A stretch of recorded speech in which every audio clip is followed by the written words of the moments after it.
السلام عليكم. معكم نور القاضي من مطبخ نور القاضي. هنعمل النهارده بقى طبق مسقعه كده بالليل نتعشى بيه. جبت صينيه ما تكونش بتلزق، اي صينيه عندكم بقى، سيراميك، جرانيت، اي تيفال، اي حاجه. حطيت فيها البتنجان والفلفل وهديها دهنه زيت كده. كل قطعه فيها هدهنها وندخلها بقى الفرن على الشوايه، نشغل الشوايه ونخليهم يتحمروا كويس. وهم يطلعوا هندهنهم بقى، هنقلبها على الوش التاني وندهن بقى كل برضو قطعة بحيث ان هي ما تشربش زيت كتير وفي نفس الوقت تكون استوت.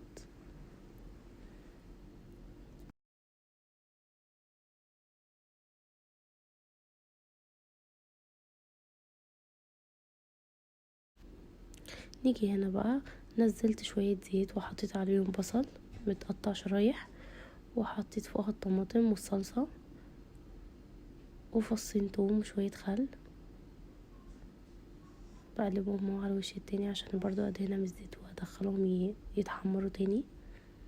حطيت هنا بقى توابل، ملح وفلفل وكمون وكزبرة. خل اهو انا بحطه. كانت استوت بقى على الجنبين.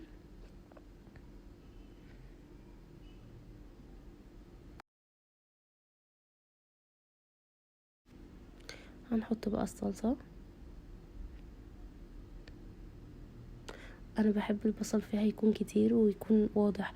ممكن انتي تفرمي بصل او ممكن ما تحطيش بصل اصلا. هو كان اختراع كده مني، هو كان طعمه حلو قوي، بس ممكن تقللي كمان الصلصة. انا بحب الصلصة كتير عشان بحب اغمس اصلا الصلصة. ممكن انتي تقللي الصلصة شوية وتاكلها بقى بعيش بلدي تحفة. جبت هنا بقى فول، طبق جنبه كده فول. الفول من اللي انا كنت على فكرة مدمساه معاكم. حطيت عليه فصين توم وحطيت عليه كمون، فلفل اسمر، شوية شطة وملح ومعلقة كزبرة، وحطيت عليهم شوية من الخل الفص عفوا ليمون.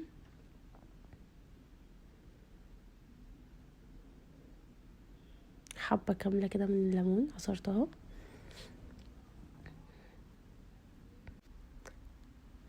ههرسه بقى بالهاند بلندر او اضربه في الخلاط واحط عليه بقى زيت حار.